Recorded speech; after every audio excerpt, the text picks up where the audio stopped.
ఇండస్ట్రీలో హీరోయిన్ల పరిస్థితి విచిత్రంగా ఉంటుంది.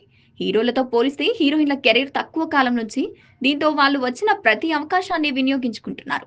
అయితే అదే సమయంలో వయసుతో సంబంధం లేకుండా నటించాల్సి ఉంటుంది. తండ్రితో హీరోయిన్‌గా నటించిన ఆమె, ఆయనకు కొడుకుతో కూడా నటించాల్సి వస్తుంది. ఇలాంటివి ఇండస్ట్రీలో సర్వసాధారణం. ఇలా చేసిన హీరోయిన్లు చాలా మందే ఉన్నారు. కాజల్, తమన్నా, శృతి హాసన్ వంటి ఈ తరం హీరోయిన్లు చిరంజీవితో పాటు ఆయన కొడుకు రామ్ చరణ్‌తో సైతం నటించారు.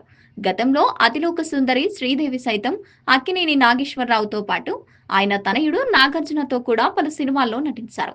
అయితే శ్రీదేవి తన భర్త తమ్ముడితో పలు సినిమాల్లో నటించింది.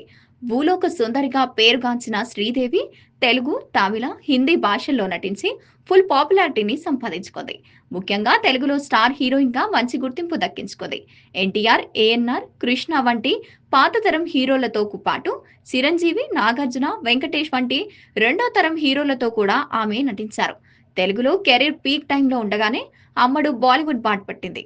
అక్కడ అమితాబ్ వంటి స్టార్ హీరోల సరసన నటించి ఇదే సమయంలో బాలీవుడ్ దర్శకుడు బోనీ కపూర్‌తో ప్రేమలో పడి అతన్ని వివాహం చేసుకుంది.